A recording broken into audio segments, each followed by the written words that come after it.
you, Lord Christ. 6 days after Peter had acknowledged Jesus as the Christ, the Son of the living God, Jesus took with him Peter and James and his brother John and led them up a high mountain by themselves. And he was transfigured before them, and his face shone like the sun, and his clothes became dazzling white. Suddenly there appeared to them Moses and Elijah talking with him. Then Peter said to Jesus, "Lord, it's good for us to be here. If you wish, I will make 3 dwellings here, one for you, one for Moses, one for Elijah." While he was still speaking, suddenly a bright cloud overshadowed them, and the voice from the cloud said, "This is my Son, the beloved. With him I am well pleased. Listen to him." When the disciples heard this, they fell to the ground and were overcome by fear. But Jesus came and touched them, saying, "Get up and do not be afraid." And when they looked up, they saw no one except Jesus himself alone. As they were coming down from the mountain, Jesus ordered them, "Tell no one about the vision until after the Son of Man has been raised from the dead." The Gospel of the Lord. Praise to you, Lord Christ.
Is the Feast of the Transfiguration, right? So what do we do with this? How are we to think? What does it have to do with us? That's my basic question. have to do with us and our spiritual lives? We've been talking about epiphanies this Epiphany season, and epiphany means manifestation, right? It means God's somehow present, somehow breaking through into our ordinary reality or our consciousness. And we've talked about how God's manifest in the scriptures, but also in our own lives. I've been encouraging people to think about and share stories of their own epiphanies. And this is an epiphany par excellence, right? I mean, there's Jesus on the mountaintop, and it's pretty much all right there. Like, if you missed anything about this whole Messiah business, it's all right there. This has echoes of the light of the star that shone, that drew the Magi to Bethlehem, that started our whole Epiphany journey. It has echoes, strong resonance with Jesus' baptism, those very same words that were spoken by God as Jesus came up out of the water and the Spirit descended on him. You are my Son, the beloved, with you I am well pleased. Those words again come on the mountaintop with an important P.S. Listen to him. Listen to him. And then I just have this feeling as the placement of the Transfiguration, not only in our liturgical year, but also in the Gospels. After this point in the Gospels, Jesus has set his face towards Jerusalem. Right? He's headed towards that passion, towards that cross, towards that resurrection. And so I have a feeling that this also is kind of a prefiguring of the resurrection, like some kind of true nature of Jesus. It's as Jesus' glory was revealed, right? Something that was true, but that couldn't be seen normally, shone through in that moment. And part of me thinks, well, maybe it's not about us, you know. Maybe Jesus just needed his moment on the mountaintop. Right? Maybe he needed that moment of connecting with his source, of knowing his true self again in God, of connecting with his deep tradition, with the law and Moses and the prophets, right, Elijah, of getting a word of encouragement from his ancestors in faith before he walks that very most difficult of roads. But then that little P.S., right, it rings in my head again. Listen to him. And I think that had to be a reason that Peter and James and John are witnessing this. Somehow we are also a part of this crazy, mysterious equation.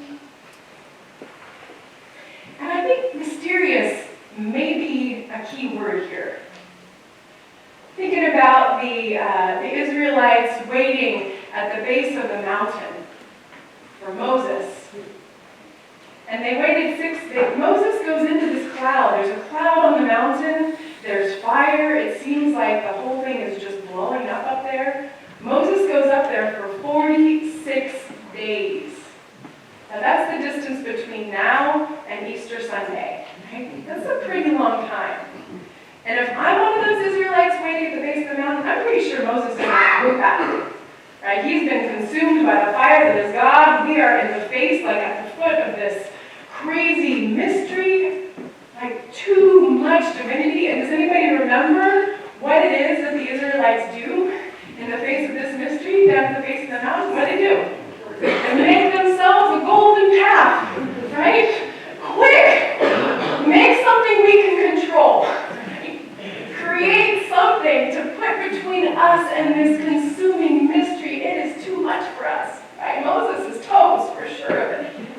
Right? And then poor Moses comes down with the tablets. This is like probably one of the saddest and funniest moments in Scripture. He comes down with the tablets, including make no graven images. And he sees that they've already broken the commandments before he gets down the mountain. And then Moses literally breaks the commandments, right? Throws them down. He's so angry. God gives him new set. Right? God's still there. God's still there. And I think about Peter on the mountaintop. Lord, this is great. Let's build 3 houses. One for you, one for Moses, one for Elijah. Let's put you all in your boxes, right? We can control this situation. We can do something about this. We can put a structure between ourselves and the crazy, awesome mystery of that is God, that we even dare to put a name called God on. Right?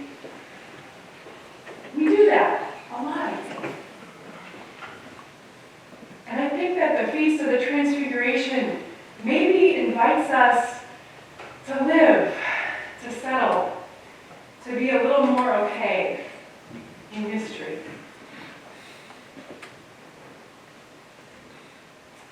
That verse from 2 Peter has just been ringing in my heart all week as I've kind of wrestled with this crazy transfiguration thing. Did it call out to you to be attentive to these things, Peter says, as to a lamp shining in a dark place until the morning star, till the dawn comes and the morning star rises in your hearts.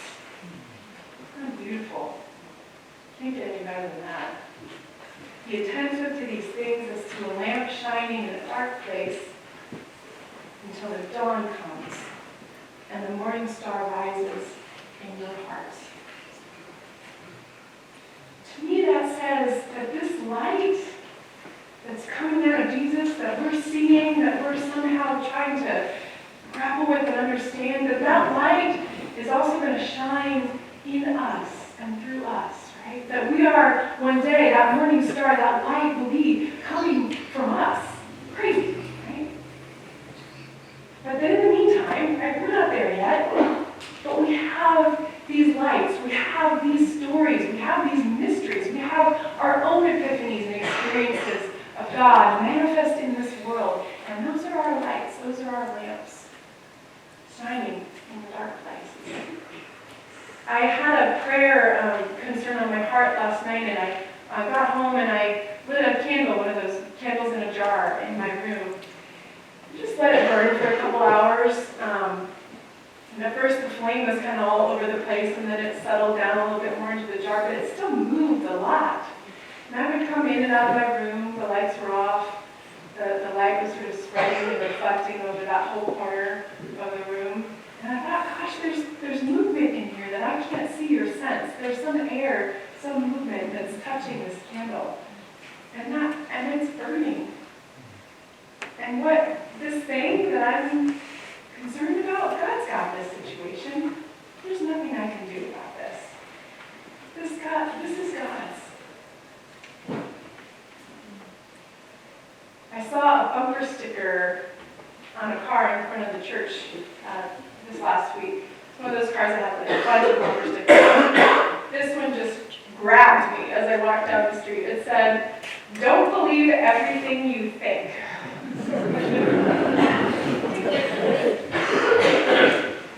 We've been lifting up something that the vestry and I have come to and have worked with together and are now offering to the wider congregation called Agreements for Communication and Community. There are 12 of them, and they're basically a way of saying, well, loving our neighbor, what does that really look like? How do we do that together?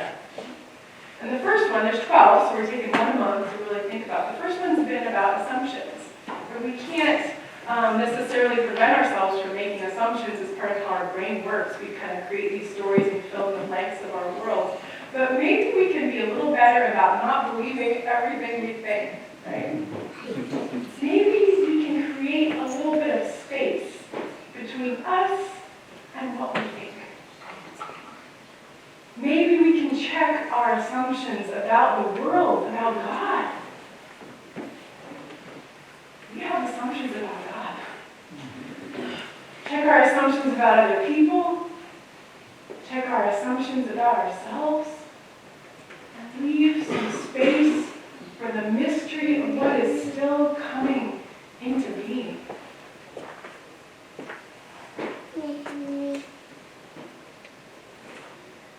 We had the blessing of having the Reverend Dr. Alan Jones here preaching a couple weeks ago. The last 2 times I've been with Dr. Jones, I think I've heard this poem like 7 times. I think it's his favorite poem now, and he quotes it by heart. It's by an Israeli poet called Yehuda Amichai. From the place where we are right, flowers will never grow in spring. The place where we are right is hard and trampled like a yard. But doubts and loves dig up the world like a mole, like a plow. And a whisper will be heard in the place where the ruined house once stood. Doubts and loves dig up the world, creating fertile soil for God's new life to spring forth. And I would add to that, maybe mystery does the same thing.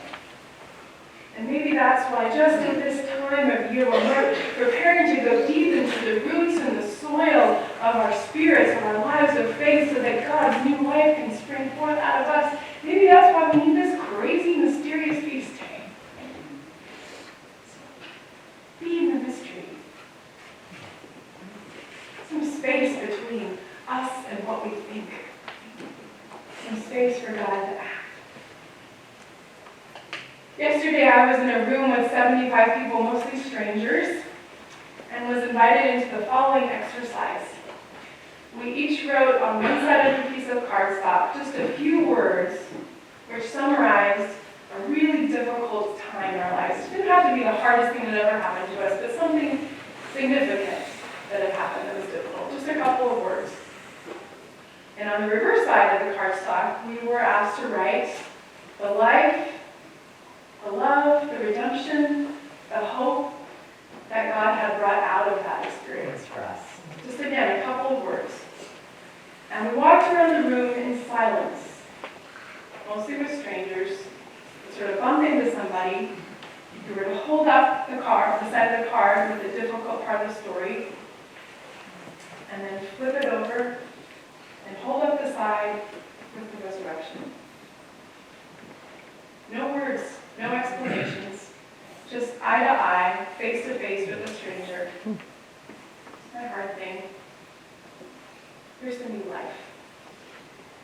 It was incredibly powerful and an incredibly vulnerable experience, surprisingly so. We didn't have to explain anything, we didn't have to say anything, but we were putting something out there that God had done. How God had shown up in our lives, how our doubts and loves and mystery and suffering and aerated soil had produced new life. Maybe new life that was still tenuous and fragile and we were still living into in a lot of ways. As I wrestled with the Transfiguration this week, I think the thing that helped me the most to understand, this does have something to do with us. It's just our collect, right? Who would have thought that prayer from the Book of Common Prayer, the sign for this feast day, Feast of the Transfiguration, it's in the front of your bulletin. It says, grant to us that we, beholding by faith, the light of his countenance, seeing these signs of God in our lives, seeing the light in the world, even if it's just a little shimmer, beholding that by faith, may be strengthened to bear our cross. So we're on the mountaintop for a reason too. Strengthened to bear our cross and changed into his likeness from glory to glory. That's the crazy part. That's what I told you a little bit ago. I wanted you to have time to think about it. That light that shines out of Jesus, that light is also growing in our own hearts. We're singing a lot about light today, right, Craig? Light at the beginning, we're going to have light at the end. We didn't even plan that. So be attentive to these things. Hold on to the mystery. Make space for the mystery. Let go a little bit of our certainties and where they are. Open up to God's work in the world and God's work in you. Trusting that as you are attentive to the light that shines in the dark places, you too are being transformed, transfigured, that light is shining out of you. And that this world which is shot through with godliness will all become more and more a part of that light and that love and that story. I've said these things to you in the name of our friend and our Savior, Jesus the Christ. Amen.